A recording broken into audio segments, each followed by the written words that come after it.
Hey everyone, it's Lawrence Mack here, real estate broker out of Mississauga and Toronto, and founder of Real Estate Rookies. And I'm here again with Bita Di Lisi. How are you doing, Bita? Hi, good, Lawrence. How are you doing? I'm doing amazing, Bita. So just so you know, Bita is the founder of Stonegate Legal Services, and she specializes in representing typically the landlord for tenancy matters, but she has also represented the tenant side. And today is an Ask Me Anything situation. So we're just gonna go and just ask any questions that you have. If you are shy, you could just type it in the chat or whatever. I'll be monitoring that, and then Bita can just answer that. So I guess Bita, give me a quick introduction, everyone. Why not? Good morning, everyone. Good morning, Lawrence. Thank you so much for having me on here. We thought that we would do an open forum just so you can ask any questions related to landlord and tenant matters.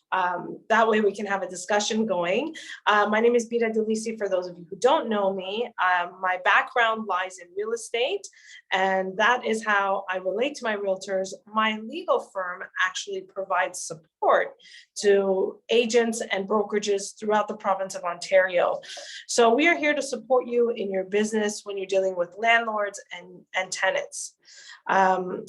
You can get a hold of me and check out our website, stonegate.legalservices.ca. We are very pro video, so a lot of our marketing is with video because we want to educate agents when you're dealing with landlords and tenants.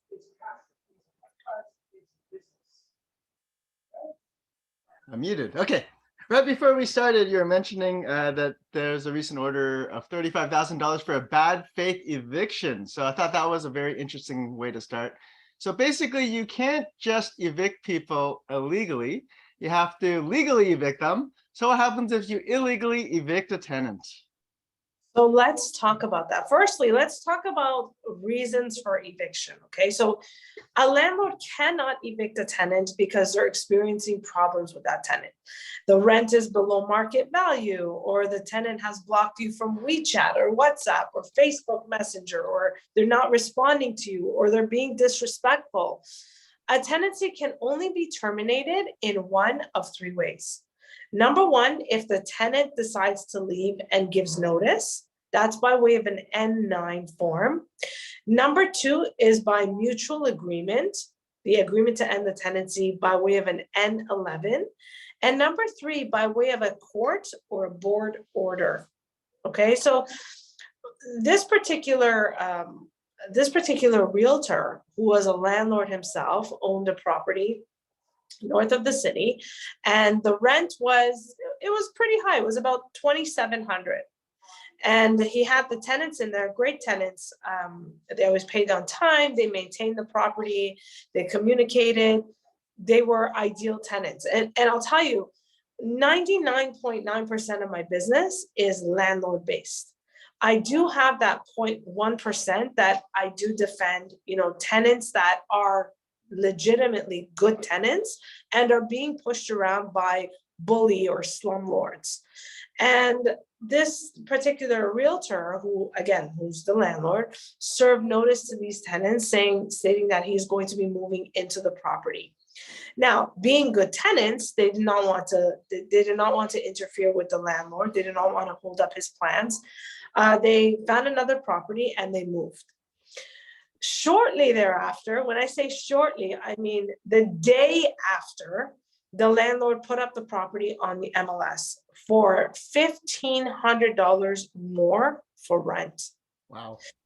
So, and I felt really bad for these tenants. I mean, you can't just bully a tenant, and especially a young family, out of a property because you want more money. I mean, everyone wants more money, but we have to go about it accordingly. And there's a way to end the tenancy mutually. So these tenants were referred from a lawyer. They contacted me and they explained to me what happened. And at that time, the new Bill 184 had just passed. And a section of Bill 184, which was just proclaimed, stated that a tenant can go after a landlord for the rent times 12 months. which we did. Our application was $38,000 as a bad faith application. And the board's authority is only up to $35,000. That's the amount that they can order. Anything over that, a landlord or a tenant has to pursue in a higher court. So essentially my tenants, my clients, the tenants had to forego anything over 35,000. And our matter was heard about a month and a half ago, and we just received the order this morning. And I was telling Lawrence is that the board ordered the landlord to pay $35,000 plus the application fee to the tenant because they illegally evicted them. It was a bad faith eviction. So for those landlords or those agents or realtors who think that you can just get away with it, guys, tenants are well educated, and per the new Bill 184, the board is looking to make examples out of landlords.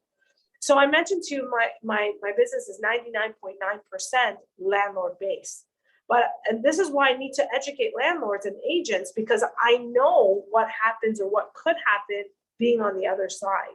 And this is why I'm preaching, don't serve notices, especially the N12, if you're not going to be moving in, because the board doesn't care whatever your excuse is. You know, my circumstances changed. I need a backyard, or I need bigger space, or I need smaller space. The board doesn't care. It doesn't negate the fact that the tenant had to uproot their life and their family during a pandemic and move out and pay more than likely higher rent than what they were paying to this landlord, right? So guys, remember, there is another way to end the tenancy. You don't always have to resort to the N12. Right.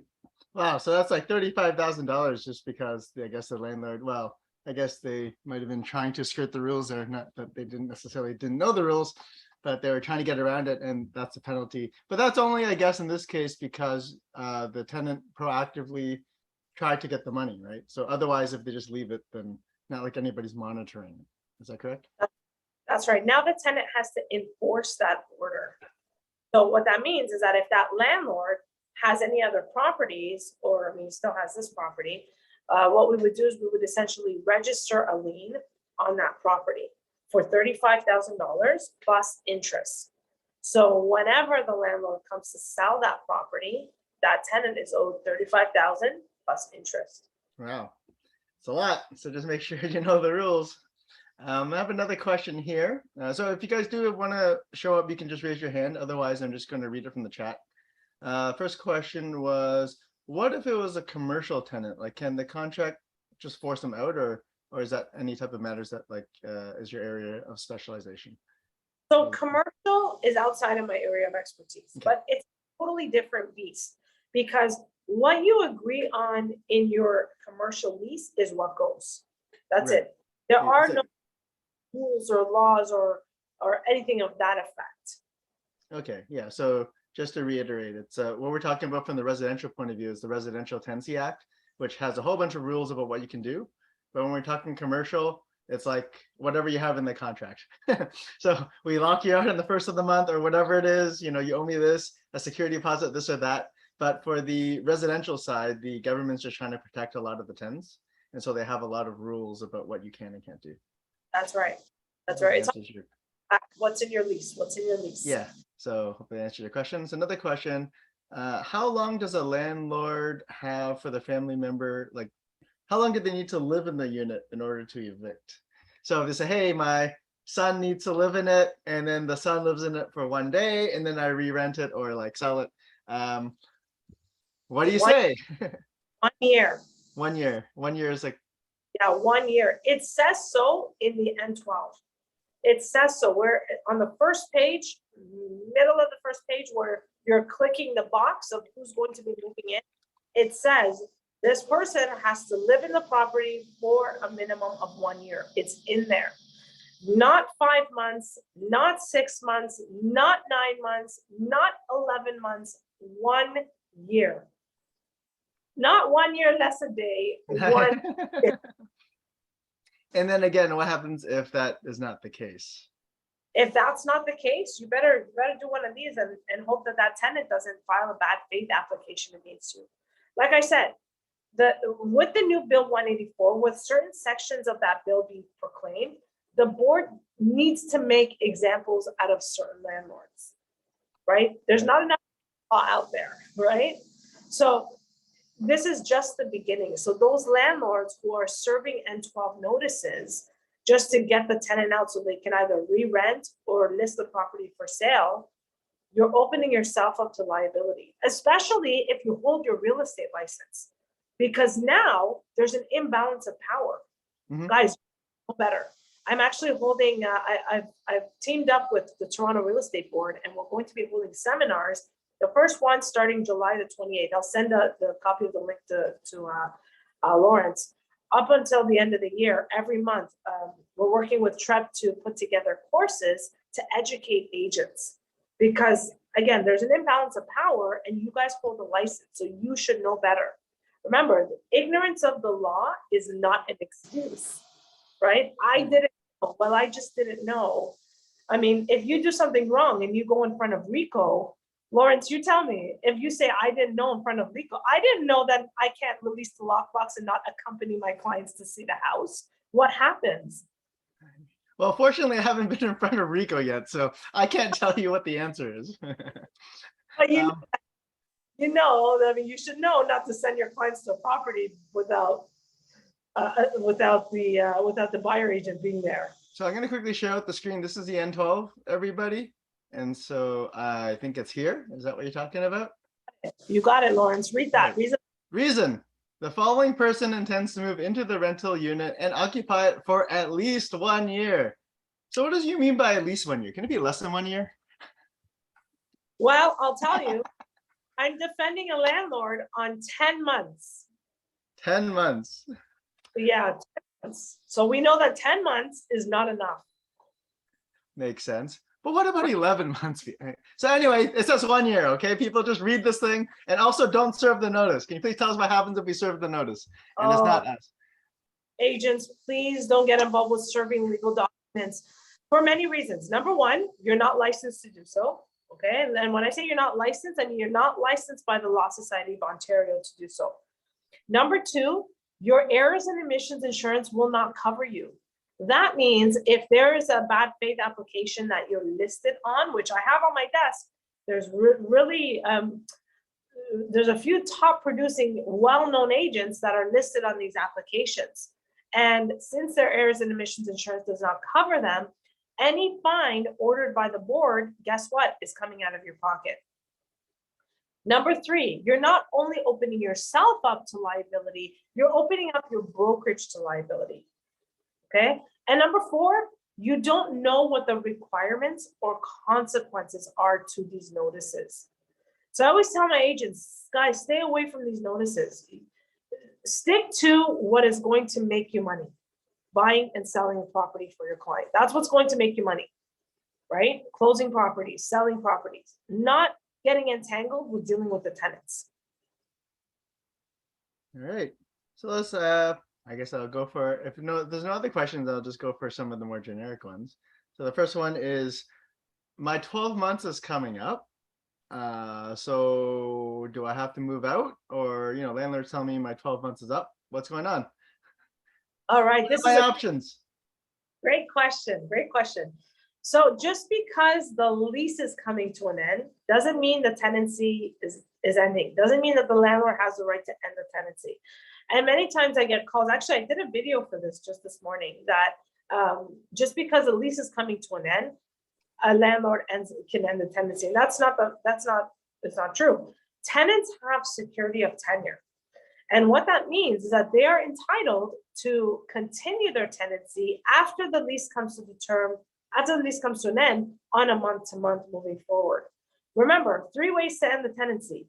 The tenant gives notice, mutual agreement, or board or court order. That's it.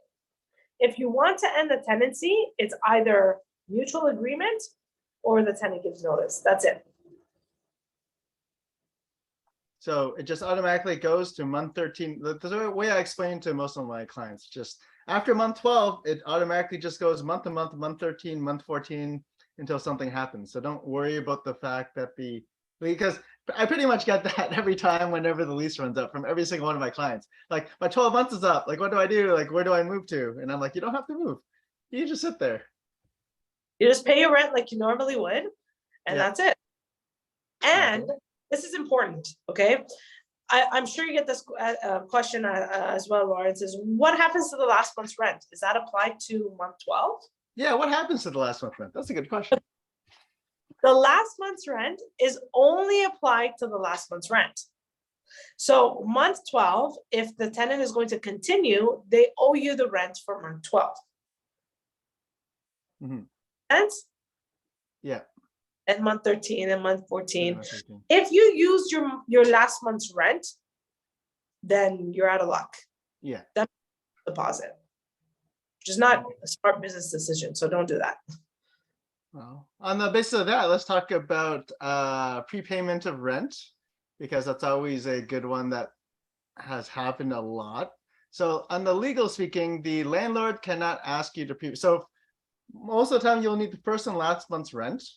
And then to secure your chances or higher chance of getting the place, a lot of people offer a prepayment of rent, or the landlord may demand it. So what are the options there? So the landlord can't demand it. Is that correct? Or whatever it means by demand, I guess. Well, the landlord can do whatever he or she wants. The tenant is not obligated to provide additional rents, okay? Yes. If the tenant, because there's case law to back this up, if the tenant voluntarily pays rent as a form of a prepayment, such as they give the first and last and 3 or 4 months, which are applied to the first months of the tenancy, not the last months, because if it's applied to the last months, it's an illegal deposit, okay? If it's applied to the first few months, first month number 2, month number 3, and it's voluntary, that's fine, because there's case law to back it up. Now, what we're finding is that because of the high demand of I mean, even rental properties are going multiple offer. Yeah. I mean, crazy, right? It's crazy. It is crazy. Anyway, it's crazy. Tenants would pay for the full year upfront to meet the demand of the landlord. And then they would bring forward a T1 application through the board to request a refund. And they would win. Yeah. Right? So would they win in all instances? Because even if it's voluntarily if it's voluntary, that's a good question. If it's voluntary, they may not win. But if it's depends. Yeah, it depends. If it's to meet the demand of the landlord in order to get that rental unit, it's going to be the call of the adjudicator. Right. Like, so, I mean, even just in memory, the last 2 or 3 I've done, it's prepaying 6 months, prepaying for the full year. You know, the last one we had, people were prepaying the full year, like multiple people were coming in at 12 months kind of thing. Wow. And I'm thinking that would be harder to fight back at the LTB, because it's like multiple offer situation, and so they voluntarily offered it. And then I guess it's hard to argue that the landlord like forced them to at that point. It is. Remember, the RTA overrides contract law, even if they right? Okay, that makes sense. So other question, this person said, if the landlord evicts a tenant for the daughter to move in, and then the daughter makes it into an Airbnb, is that okay? Seems kind of gray. I mean, I don't know. Oh, there is a test to bad faith. Let's talk about that. Okay. Test of bad faith. I like that. Okay. Test of bad faith. What is it? Actually, it's a test, Lawrence. It's a test? Oh, okay. I thought it was just more like a fuzzy gray kind of. No, there's actually a test. The board asks 3 questions. This is how they test bad faith. Okay. So number 1, did the tenant rely on the N12 in order to make a move? Right. Okay. Remember I told you about the order I got this morning? Yep. Let's apply the test to my clients. Did the landlord, so number 1, did the tenants rely on the N12 to make a move? So yes. In that case, the answer was yes. They got it, and like, I guess we got to move. So yeah. And they did. They didn't fight it.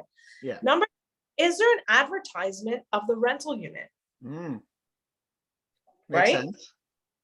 And number three, here's the trigger question. Did the person who was supposed to move in actually move in? Mhm. So no. And applying it to this question, if you serve an N12 and the tenants move, well, yes, they will rely on the N12. Number two, if you're advertising on Airbnb, I mean, any smart or savvy tenant can set up a Google alert account. Yeah. And a Google alert will just alert them. They don't have to go searching the internet. It will just alert them once that keyword hits the internet. Mhm.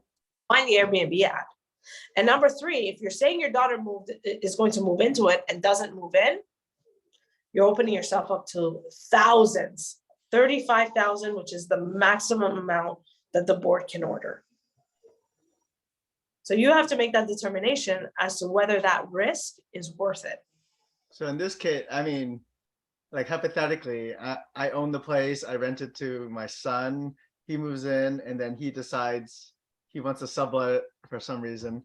Hypothetically, my son's he's only 10, so that's not happening. But if that happens, I mean, I guess at that point you're just making like an argument at the LTB or something about what the situation was, and like, look, I have no control over my stupid son. Like, I don't know. I guess that would be the argument, right? Is that how it would go? I would like to hear that. I'll be on that hearing. Yeah. Okay. I'm just curious. I mean, yeah, I've heard some crazy stories, some crazy answers, and none of that would fly. Okay. None of it. I have no control. Question. Circumstances changed. My daughter passed away. None of that. I mean, I think that one sounds legit. Daughter passed away as opposed to they changed school or moved or whatever, and you're like, okay, whatever. Yeah. No, won't fly. Yeah. So question here. So long-term tenanted property, and then you evict them, but then you spend the first few months to plan and do renovations. But I mean, basically, they don't know that you're not living in it, right? So if you did renovations and you lived there for the 12 months and you didn't re-rent it during that 12 months, probably should be okay, in theory. Well, let's talk about renovations. Yeah. So now to serve an N12 if you want to renovate the property. The question is, how long will these renovations take? Mhm. Okay, how long does it take to change floors? How long does it take to paint? How long does it take to rip out a kitchen? I mean, it doesn't take 12 months. Right. If it's extensive renovations, then you shouldn't be serving an N12 anyways. You should be serving the N13, which is for extensive renos and repairs and demolition and conversion. Mhm. Right now, I have a matter right now that we're waiting for a hearing that the landlord served the N12. They did renovations for 3 months. They moved in after that, and month number 10 and a half, they moved out. Mhm. And they received a T5 bad faith application because they did not stay in the property for a year. So renovations are fine, aesthetic renovations are fine, but you have to move in. And you can't prolong the renos. Like, it doesn't take 12 months to paint. Yeah. Does it? Right? I don't think so. It does for my house, but that's a different case. So in that case, though, if they move in for 10 months, but they move out, but you don't re-rent the property or anything and sort of leave it vacant, I mean, I guess it's probably okay. You actually have to be living, like living. You have to. Right, because remember, what does the notice say? That the landlord is going to be using the property for their own residential use. Right. So you can't leave it vacant. I've had some very savvy lawyers even stage it. Right? Nice.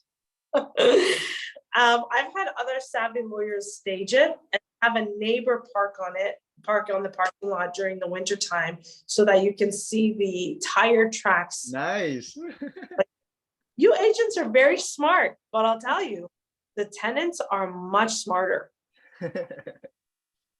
So remember, you have to live in the property. It has to be your principal residence.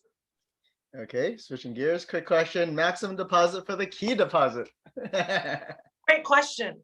Okay, so when I was in real estate, I used to do a lot of leases in the very beginning. And I'll age myself, and this is going back 2004, 2005. And I used to put in my leases in Form 400, because the Ontario Standard Lease did not exist, Yeah. that upon acceptance of the lease, the landlord and tenant will exchange post-dated checks for a $250 key deposit. Right. Well, the law says that you can ask for a key deposit, but that key deposit must be for the cost to replace that front door key. Mhm.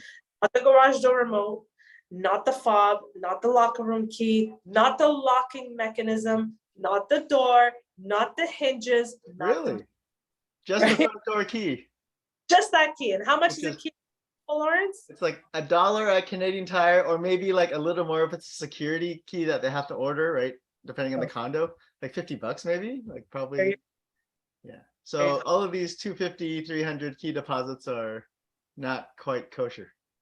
No, and tenants are bringing applications requesting a refund. Mhm. They wait, they're smart. Remember, I told you they got a lot smarter. They wait until they get the property, they fulfill requirements, and then they say, well, I want my money back and I want the key deposit back. And oh, wait, I'm gonna continue living here, Yeah. right? Yeah. Makes sense. You gotta be careful. That's why we're here, guys. We're here to support you. Trying to make sure everybody's on the up and up and everyone's good, profitable, happy, and not getting dragged to the LTB or any other courts. Okay, Yeah. that's the plan. Yes. So question here is, what about short-term leases, say Airbnb and that kind of stuff? Anything less than 12 months, is that still covered under the RTA and or Airbnb? Is that like RTA or kind of gray? Let's talk about that, because there's a difference between a short-term lease and an Airbnb. Okay, Okay. so let's start with short-term lease, someone on 6 months. Okay, 6 months. So I had a client who only rented her condo short-term to a lovely young, very savvy couple, tenant couple, who signed for 6 months. And then my client sold the property and the new buyer wanted to move in. But the tenant said, hold on a second. The lease says short-term. Our tenancy is not short-term because we are protected under the act, because the tenancy is missing certain elements. Let's talk about these elements, because you have to think of a hotel or a motel as when you're doing a short-term rental. So what are the elements that exist when you're going to rent a hotel? So Lawrence, if you and your family are going away to Niagara and you want to stay at the Sheraton, what do? You or your wife would book it online, right? So process, you book it online. You would pay for it with a credit card. You would get there. So there's a check-in process. They would already have your name. They would have the day of the check-in. They would have the names of you, your wife, your children, whoever's checking in. They would already know when you're going to be leaving. There's a process to how the room is cleaned. Bedding is changed. Toiletries that are left daily. Like there's a whole process. There are elements that make a rental short-term, that in a hotel or a motel-like manner. A short-term rental is usually rental for people who are traveling. If you're going with your family to Niagara, you're not going to live in Niagara. You're traveling for the week. Well, similar to an Airbnb. The Airbnb has a whole process. You book it online. There's a whole process with the keys. There's a whole process with who's cleaning, what's left, what's the use, when you're going to be leaving. Payment is never made in person. You never exchange monies with the person who owns the property. It's all done online. A short-term rental, I mean, you can call it a short-term rental, but if it lacks the elements of an Airbnb or a hotel or motel-like operation, then the tenants are protected under the act. So this short-term rental, there was an Ontario standard lease that was signed. Monies was exchanged with the parties. There was no check-in and check-out procedure. There were no cleaning of the rental unit. Was up to the tenants who lived there for 6 months. Like there were elements that were missing. So usually people who are renting their properties out short-term, if they're missing certain elements, it will, and it goes to the board may determine that the act actually does apply and that it's not deemed to be a short-term rental. Does that make sense? Yeah, that makes sense. So in the case of that person who lived in there for 6 months, I guess they're just like a month-to-month tenant and they just have to get notice, or? Bingo. So if you own an Airbnb and I'm renting your Airbnb for the weekend, and then on Monday I come to you and I say, well, you know what, Lawrence, I really can't, I can't move, my car broke down, or I don't know, my flight got delayed. How about I give you $100 and you let me and my husband stay here for the night? Yeah. And you say, I feel sorry for you. Give me the cash so I don't have to pay Airbnb and taxes. Yeah. And you take the cash. Well, we have just formed a tenancy. I see.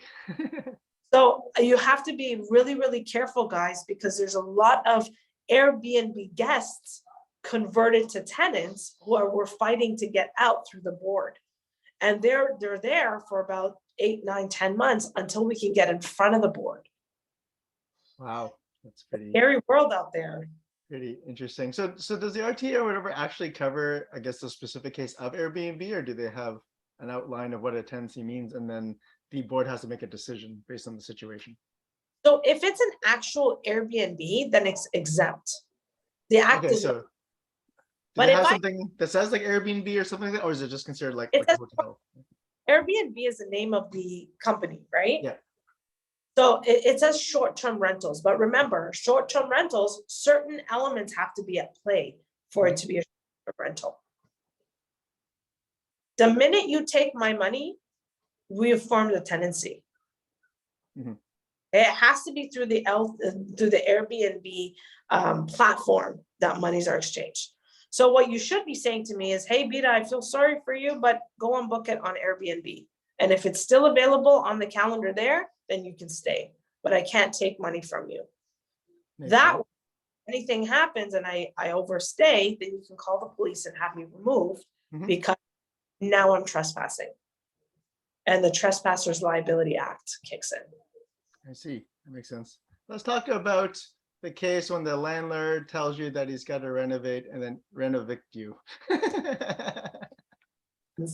All right. So the proper notice to extensively renovate, convert, or demolish a rental unit is the Yeah. N. Okay. I'm sorry, which one? You cut out a bit. It's the N13. N13. Okay. The N13, it depends on what type of renovations that you're doing. Okay. Now, if it's aesthetic, like if you're painting or changing the floors, well, it doesn't require a tenant to move out. Right. But if you're changing the wiring from knob and tube, or if you're changing, if you're going through the walls to replace the plumbing fixtures, well then yeah, I'm not going to have use of my bathroom, not going to have use of my kitchen, I'm not going to have any electricity. Yes, I'm going to have to leave for the work to be completed. Now, the only drawback to that is that the tenants have first right of refusal, which means after all these extensive renovations, they have to be given the right to come back to the property at the same amount of rent that they were paying prior to leaving. So the same price, basically, even though I put $20,000 in. And if that doesn't happen, what happens? Well, remember we're talking about the bad faith? That's where the renovictions comes in. I see. The tenant will then bring forward a T5 bad faith application against the landlord. This time is going to be for an illegal lockout, because what you're saying is you can't come back in. I mean, it's tough. It's tough for landlords to get their rents to par, and I get it, but it can't be by abusing the process and using these notices, because it's just going to come back to bite you. For sure. This is a quick question. How long right now does it take to get a hearing for an N5? Or for any hearing anyway, I guess. Okay, so any hearing is about 4 to 6 months. Is that across all of Ontario, or is it different for every city, or how does it? It's all, I'm but sorry, what was that? You just cut out a bit. it's all of Ontario. But the N5 notice for interference is my least favorite notice. I don't like doing them. Actually, my office doesn't do them. And because the reason why is because you're not going to get the result that you want. We are very results focused. So if you want to get your tenant out, it's not by the N5. Okay, so let's rewind a bit. So for everybody to know, the form N5 is for interference and overcrowding. So interfering with the landlord's lawful rights, privileges, and overcrowding. okay. And let's talk about let's talk about one aspect which relates to your business as a realtor. So we had a client back in 2020. So we applied to the board in 2020, and that was the last time I did an N5. Okay. And this is because the landlord wanted to sell the property and the tenant would refuse showings. Now, if you remember 2020, it was during a time where the province was going in and out of lockdown. Yeah. Tenants were hesitant to let people view the property in person. And this particular tenant was not allowing for showings. We drafted an N5. We had about, I would say, a little over 100 pages of documentary evidence as to how many times this tenant interfered with that MLS listing. The matter got heard on March 28, 2022. And the reason I remember that date is because that's my birthday. So 2 years we filed, the matter was heard. 2 years, Lawrence. And the outcome was a slap on the wrist. It was the tenant must comply with showings. Mm-hmm. So, which doesn't really, who cares? I mean, exactly. We're just going to do the same. And if the landlord wants to pursue another N5, it's going to take another year or two. Yeah. Right. So, yeah, there's other ways to get a tenant to agree to ending the tenancy than serving the N5. The N5 very rarely gets you the result that you want because the threshold is so high. Mm-hmm. Makes sense. In the Airbnb example, let's see. In the Airbnb example you gave, if there are elements of it to be an Airbnb just doing. Yeah, the question again with Airbnb. So if there's cash exchange, then the RTA could apply. And that was a question. So depending on, I guess, the circumstances, right, of how you arrange it afterwards or something, that the RTA or the LTB might consider it an actual tenancy versus just an extra Airbnb transaction. Yes. Yes, be very careful when you're dealing. I know that sometimes the cash is very enticing, yeah, but what comes after it, you're gonna pull out your hair. Yeah. There's a question here that I don't exactly understand the whole thing, but I think that the gist of it is the realtor is representing the buyer and there's a tenant in there already. And I guess they've issued the N12, but I think maybe the tenant's going to be leaving a month after they take possession. Based on what I'm reading of this question, I don't entirely understand the question, but I guess that would be the case. So you're buying over a place, it's tenanted, and they say, don't worry, we gave them the N12, but closing date is January 1st, and they're moving up February 1st, but not a problem. What would you say to that? Well, you're lucky that they're even agreeing to move out, because nowadays a lot of tenants, they have nowhere to go. So Yeah. Sale, in fact, it has nothing to do with them, the fact that the landlord has sold the property. Right. And a lot of sellers who get really angry and say, well, then I'm going to sue the tenant. Well, that's fine, but you can't sue the tenant because that notice, the N12 notice, the third or fourth bolded box on the second page, it tells the tenant, what if you agree with the notice? You do not have to move out for any reason if you disagree with what your landlord has put in this notice. Right. So I think this question is more related to what we talked about in the last interview, which was the general idea is when you're buying a property and you're representing someone to buy property, the APS or the offer just says that you're going to get vacant possession. So the getting rid of the tenant part is the seller's problem or the landlord's problem. It's not your problem.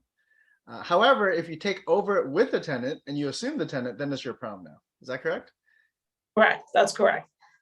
I would never recommend anyone put an offer in with vacant possession. You can't guarantee vacant possession. And the stress that's going to come out afterward and the finger pointing is always the poor realtor gets blamed for everything. Yeah. I would not recommend putting anything in your agreement of purchase and sale which guarantees vacant possession. Yeah. Well, I mean, it wouldn't guarantee it, but by default, the offer just says you're going to get vacant possession. So now the question is, there's a tenant in there, and what is the next step, I guess? What and how? Yeah. So before putting an offer in like that, if you want to call me and have a discussion with me for 2 minutes, I can explain to you and I can provide you with a Schedule A that you can attach to your offers. Yeah. Allow you to be able to extend the closing date for a certain amount of time, just as a backup, because if that tenant doesn't leave, you want to be able to go through the board to get them out. Mhm. Make sense? Yeah, it makes sense. And so, yeah, like, so basically you probably don't want to take possession until the tenant is gone. You got it. Is really the short answer. I mean, unless you want to close, assume the tenants. Yeah, and maybe. afterwards. That's often easier. Yeah, or like maybe you're an investor and you just don't want to look for a tenant and they seem okay. They've been there for 20 years. The rent's good enough, you know. Someone said Airbnb says it can not stay more than 28 days. How is that determined? I'm not really sure. So what it doesn't make sense to send in the cleaner.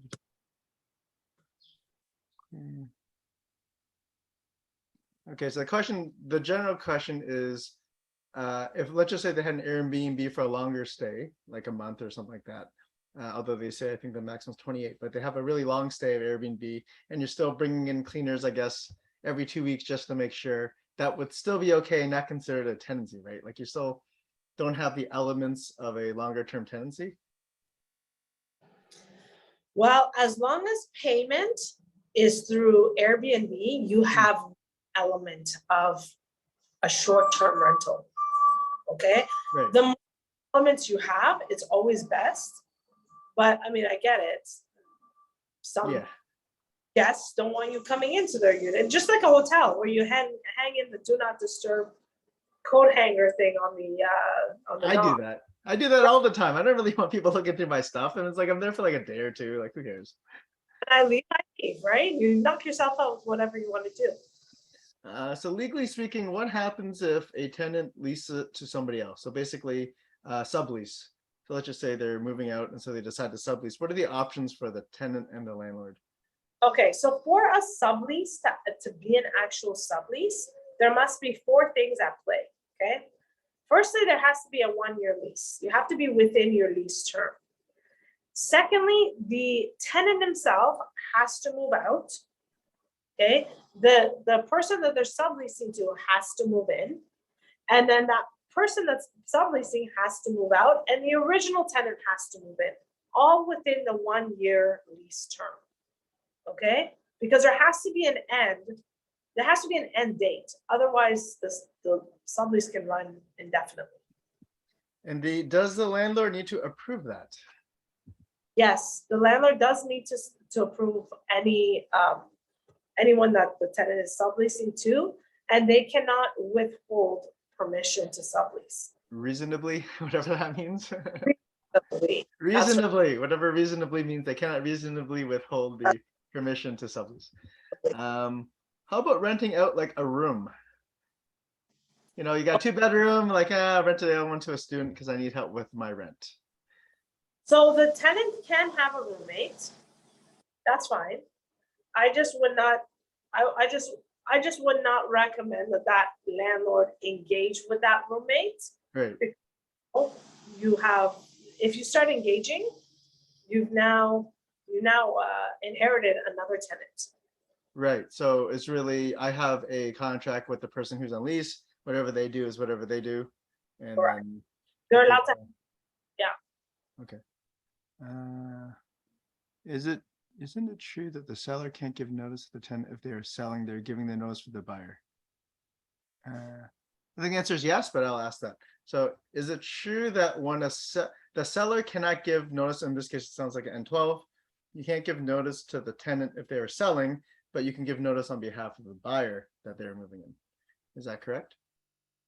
Well, you're giving notice on behalf of the buyer, but you are listed as the landlord.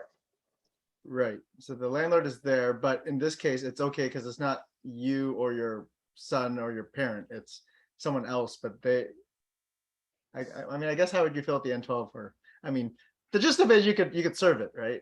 That's right. That's right. That's right. So there might be some details in there, but yeah, the gist of it is the buyer is saying, I'm going to move in. And then so the seller informs the tenant that they are going to move in. That's right. Whatever happens, happens. Okay. No questions there. What happened to tenant lease? Okay, so we have that. All right. So I think last question I have here regards to rate increases. So right now it's at 1.2% or something like that for this year, I think. And next year is like 2.5 or something like that. And last year was 0, which was awesome. So first question, is that the most I can raise the rent? So only if your property applies to, if your property is not exempt. Is not rent controlled. We'll call it rent control, but whatever. Okay, so properties built prior to November 15, 2018 are under rent control. That means that the rent can be raised every year with 90 days notice and per the rent increase guideline, which is set by the ministry. A landlord should always be raising the rent every year. Okay, you have one shot to do it, okay? If you don't do it, let's say, for example, for the last 5 years, I had a landlord call me this morning and said, well, I was trying to be a good person. I didn't want to increase the rent, but now they're bugging me. Can I increase it for the past 5 years? And no, you can't. Increases cannot be done retroactive. Yeah. Okay, so it doesn't matter whether you're trying to be a good person. You have to run your properties like a business, and you have to increase the rent. Properties built and occupied after November 15, 2018 are exempt, as long as the increase is a reasonable increase.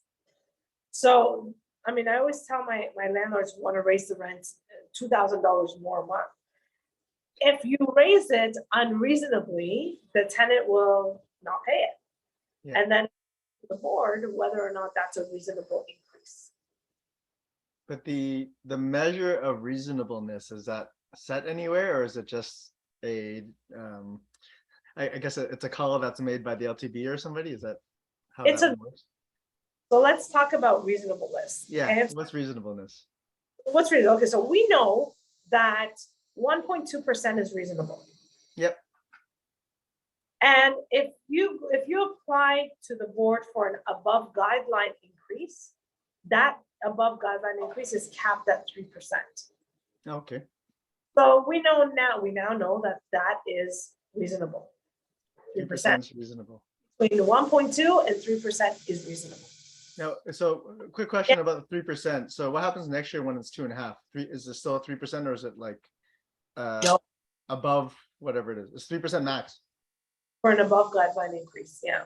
Oh, pretty not a lot, but anyway, okay, let's go on. So 3% is the max for the reasonable for what you could apply for normally if you're rent controlled. Okay, go on. Sorry.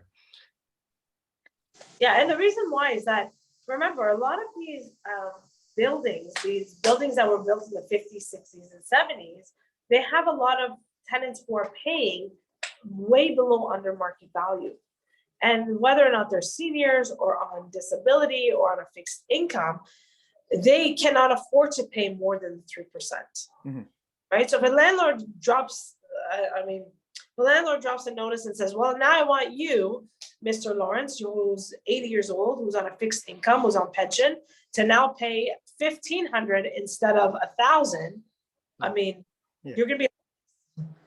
So there is some sort of control, rent control over that increase. Okay, but when it's not rent controlled, so for example, the rental was after, is built after November 15th, or is it, I think, the first time it's being rented over November 15th, or is it kind of gray? I'm sorry, what was that? Built and occupied. Built and occupied after November 15th, 2018 is the guideline. And then the reasonable amount seems to be 3% seems to be okay. 200% seems to be not okay. Somewhere in the middle, we don't know. Is that right? Okay. It's a gamble. Yeah, because I talked to some people who had the properties after 2018 November, and then they're just like, "Oh, I'm not rent controlled, so I could like raise it up a lot." And I'm like, I don't know about that, but I mean, you do whatever you want. It's your property. I mean, it doesn't really affect me, but you should go talk to a professional to see if you could raise it by 10% or whatever it is you want to rent it by. Yeah. Great. So, I mean, I guess that's roughly our hour here. So there's no more major questions. I guess anything you want to close with, or any other interesting stories you can think of that has happened recently? Well, there are, I mean, I do have some interesting hearings coming up. So if Uh-huh. anyone that wants to attend a hearing, shoot me a quick email and I will send you the Zoom link. You can go on, just mute yourself, be an observer, and just listen. And listen to the circus, because I call the LTV is anything goes at the LTV. I mean, the law can say one thing, the adjudicator can say something else. Yeah, but I definitely urge all landlords, realtors especially, be familiar with the RTA, attend the hearings as observers, and educate yourself. We are going to be holding our very first presentation with Treb. It's our back to basic Zoominar, what all realtors need to know about dealing with landlords and tenants. So I'll send you the link, Lawrence, and feel free to send it over to all the agents so you can attend absolutely free. Educate yourselves when you're dealing with this stuff, because the last thing you want is a client who points a finger at you and you ending up with a RICO complaint. For sure. And yeah, that's never any good.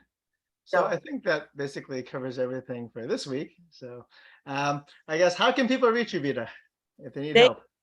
Our website, stonegatelegalservices.ca, and our contact information, our videos, all the information you need is there. Excellent. So that's Bita Di Lisi. Contact her for any stuff that you need regarding tenancy matters. And I'm Lawrence Mack out of Mississauga and Toronto, and founder of Real Estate Rookies. We'll talk to you soon. Bye. Thanks, everyone. And stop recording.